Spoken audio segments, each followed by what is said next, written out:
আসসালামু আলাইকুম। আশা করি আপনারা সবাই ভালো আছেন। হিন্দু ভাইদের জন্য নমস্কার। তো আজকে কিছু নকশা আমি দেখাবো আপনাদের মাঝে এবং নিয়ম কানুনগুলো বলবো। যদি কারো পছন্দ হয় তো অবশ্যই আমার সাথে যোগাযোগ করে আমার কাছ থেকে নকশাগুলো নিতে পারেন। নকশা আমার কাছে বহুত আছে, আমি কয়েকটা বেশি দেখাইতে পারবো না, 15-20টা দেখাবো। এই দেখেন, প্রথমে যে নকশাটা দেখতেছেন এটা হচ্ছে গণেশ চালান। গণেশ চালান আপনি যে কোনো কাজ করতে পারবেন এই নকশা দিয়ে। আমি নিয়মটা দেখাইতেছি, এখানে শর্টকাট নিয়মগুলো যেগুলো লিখছি এখানে আমি দিয়ে দিছি। এই যে গণেশ চালান, গণেশের পূজাদি করিয়া মন্দিরে এই নকশা রেখে চলে আসবেন। এটা শর্টকাট নিয়ম বলা হয়েছে। এটা বান বিচ্ছেদ বশীকরণ তিনটাই করতে পারবেন। আমি একটা নকশার সমস্ত কিছু বুঝিয়ে দেবো, তাহলে বাদ বাকি সব নকশা বুঝে যাবেন। যেমন ধরেন এখানে গণেশের পূজাদি করিয়া মন্দিরে নকশা রেখে চলে আসবেন। আপনি সর্বপ্রথম এই নকশাতে কাজ করতে গেলে আপনি কি উদ্দেশ্যে কাজ করবেন? বশীকরণ উদ্দেশ্যে। তাহলে এই নকশার এই নিচে ছেলে এবং ছেলের পিতার নাম, মেয়ে এবং মেয়ের মায়ের নামটা লিখে দিবেন। দিয়া আপনারা এই নকশাটাকে সুন্দরভাবে পূজাদি করবেন। আগে আমি 18 প্রকারের ধুনা লাগবে, এগুলা দিয়ে নকশাকে সুন্দরভাবে পূজাদি করবেন। যাই হোক, যদি কেউ নেন আমি সম্পূর্ণ নিয়ম বুঝিয়ে দেবো তাকে। করার পরে আপনি তারপরে চলে যাবেন গণেশের কাছে, গণেশের মন্দিরে যাইয়া গণেশের পূজা করবেন। গণেশের যে যা কিছু লাগে ওগুলা দিয়ে গণেশের পূজা দিয়ে করিয়া এই নকশা, শুধু একটা নকশা আপনি হচ্ছে গণেশের মন্দিরের গণেশ যে মূর্তি ওই ঘরের ভিতরে এই নকশাটা যে কোনো এক জায়গায় নির্জন জায়গায় রেখে দিয়ে চলে আসতে পারেন, অথবা ওই মন্দিরের গেটে ওই মন্দিরের মধ্যে আপনি এই নকশাটা পুঁতেও দিতে পারেন, অথবা কোনো গাছের লটকায়ও দিতে পারেন। দিয়া আপনারা সোজা বাসায় চলে আসবেন। দেখবেন যে এই গণেশ চালানোর মাধ্যমে কয়দিনে কাজ হয়। আমি যতটুকু জানি এটা মাত্র 7 দিনের ভিতরে রেজাল্ট দেখাবে এই গণেশ চালান। আমার কাছে অনেকগুলো চালান আছে, আমি কিছুটা দেখাই দিচ্ছি আপনাদেরকে এক এক করে। দেখেন, এই যে এটা হচ্ছে আপনার হচ্ছে দেও চালান। নকশাটা ভালো করে দেখেন, এটা হচ্ছে দেও চালান। এটা বলা হচ্ছে বট গাছে একটি, খোকসা গাছে একটি, আর একটি তাল গাছে। এটা দিয়েও বান বিচ্ছেদ বশীকরণ করতে পারবেন। এখন আপনার উদ্দেশ্যের উপরে কাজ, আপনি যে কোনো কাজই করেন না কেন, একটা বট গাছে লটকাই দেবেন, একটা খোকসা গাছে লটকাই দেবেন, আর একটা হচ্ছে তাল গাছে লটকাই দেবেন। 3টা গাছে 3টা নকশা লটকাই দেবেন। অবশ্যই নিচে নামগুলা লিখে দিবেন। তারপরে নকশার পূজাদি করিয়া অর্থাৎ জাগ্রত করিয়া তারপরে আপনার এই কাজটা করবেন, 100% রেজাল্ট দেখাবে।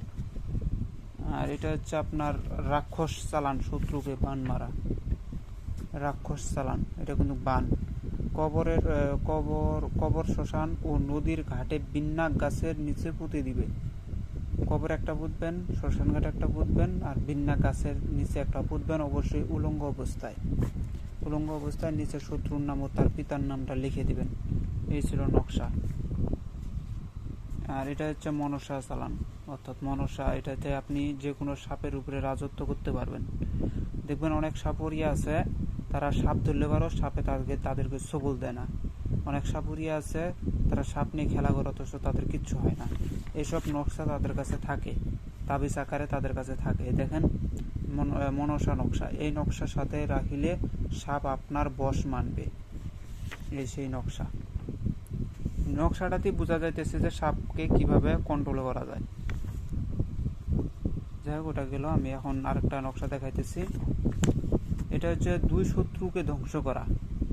যেমন ধরেন আপনার 2টা শত্রু আছে, আপনি একসাথে তো কাজ করতে পারতেছেন না, আপনারা এই নকশার মাধ্যমে একসাথে 2টাকেই খতম করে দিতে পারবেন। কিভাবে করবেন? নিচে এক পাশে একটা শত্রুর নাম লিখে দিবেন, আরেক পাশে আরেকটা শত্রুর নাম লিখে দিবেন এবং তাদের পিতা মাতার নাম লিখে দিবেন। দিয়া কবর, শ্মশান ও শত্রু বাড়িতে গেড়ে দিবেন। কবরে একটা গাড়বেন, শ্মশানে গাড়বেন এবং শত্রু বাড়িতে গাড়বেন। যাই হোক, এটা পূর্ণাঙ্গ অনেক বড় বড় নিয়ম আছে এটার ভিতরে, কিন্তু মূলত পক্ষে আমি শর্টকাট লিখে দিছি। যারা এইগুলা নকশা দিয়ে সবাই কাজ করতে পারবে না, যারা অভিজ্ঞ লোক তারাই পারবে। আর যারা আমার কাছ থেকে ভালো মতন বুঝে নিতে পারবে তারাই একমাত্র এটাতে কাজ করতে পারবে, অন্যথায় পারবে না। এটা কোনো যারা নতুন তাদের জন্য না এইসব নকশা, এটা মনে রাখবেন।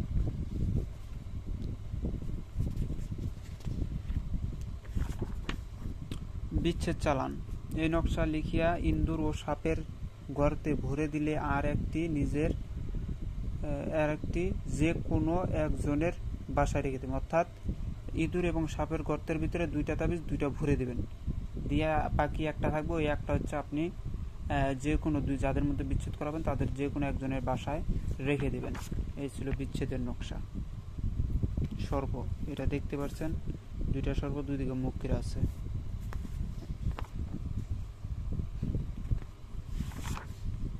এটা হচ্ছে জুয়া খেলার তাবিজ। এটা হচ্ছে সেই জুয়া খেলার তাবিজ। এগুলো খুব মারাত্মক কাজ করে ভাই। এগুলো মগা নকশা, এগুলো খুব দ্রুত রেজাল্ট দেখায়। আমি আগে এই নকশাগুলো পাই নাই, ওস্তাদের কাছ থেকে পাইছি যাবত। এখন মূলত পক্ষে আমি নকশা দিয়ে এখন একটু বেশি কাজ করতেছি। জুয়া খেলার তাবিজ, যেদিন জুয়া খেলতে যাবে সেদিন তাবিজের নিচে নিজের নাম ও তার পিতার নাম লিখিয়া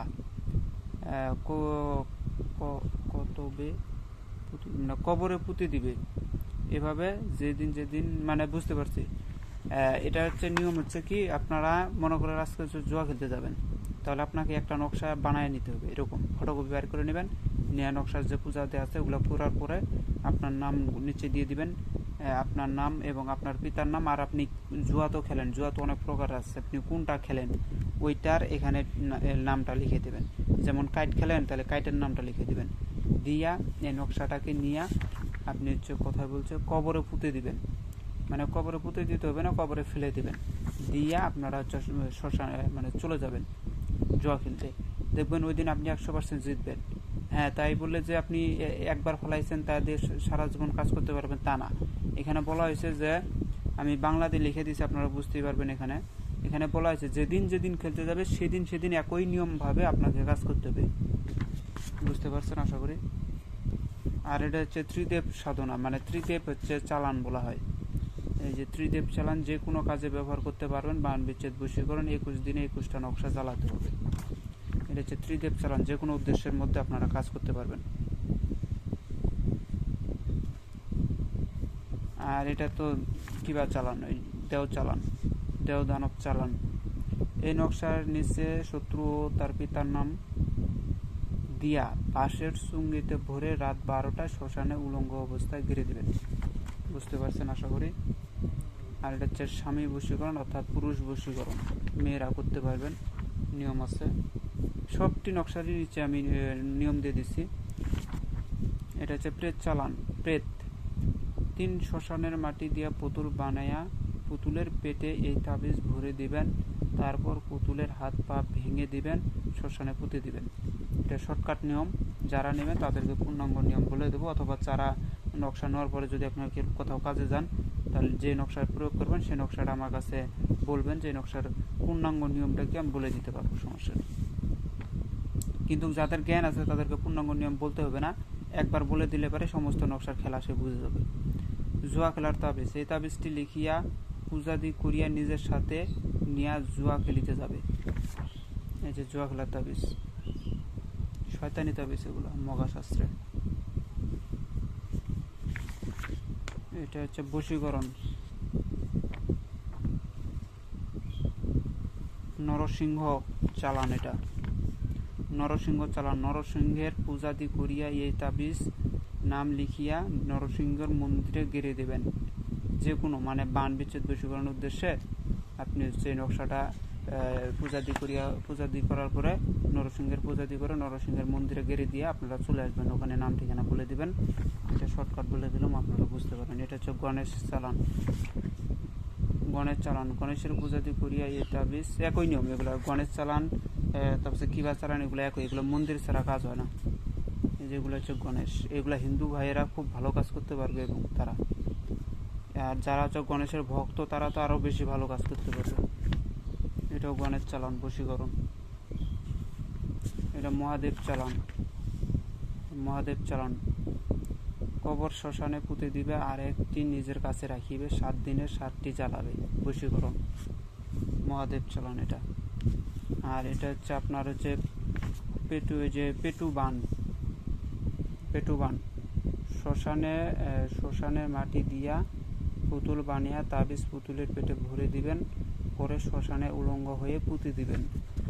এই যে এটা হচ্ছে পেটুক বান, শত্রু পেট ফুলে মারা যাবে। আর এটা হচ্ছে, এটা নিয়ম হচ্ছে শ্মশানের বান। এটা শ্মশানের মাটি দিয়া পুতুল বানিয়ে পুতুলের পেটে তাবিজটি ভরে দিবেন। শ্মশানের মাটি দিয়া পুতুল বানায়া ওই পুতুলের পেটের মধ্যে তাবিজটি ভরে দিবেন। দেওয়ার পরে পুতুলে পেরেক মারবে, অর্থাৎ একটা পেরেক পুতুলের ওই বুক বরাবর মেরে দিতে হবে। পেরেক মারার সময় নিচের মন্ত্র বলিবে। এগুলো কিন্তু ভাই যেগুলো কিন্তু বাংলা করা হয়েছে, মূলত আমি হাতে লিখে দিচ্ছি। এগুলো মানে এটা হচ্ছে বাংলা করা ছিল, ওটাকে আমি হাতে লিখে দিছি যাতে আপনারা বুঝতে পারেন। এখন ফটোকপির মধ্যে আমি যদি কম্পিউটার দিয়ে লিখে দিই, সেক্ষেত্রে কিন্তু আবার যার কাছে নকশা দেবো সে চাইলে এটাকে কপি করে রেখে দিতে হবে। এর জন্য করে আমি হাতে লিখে দিচ্ছি, তাদের কাছে নিয়ম দেই নেই। যেখানে বলাই আছে দেও চালান বান বিচ্ছেদ বশীকরণ করতে পারবেন, এখানে বানের নিয়মটা বলা আছে।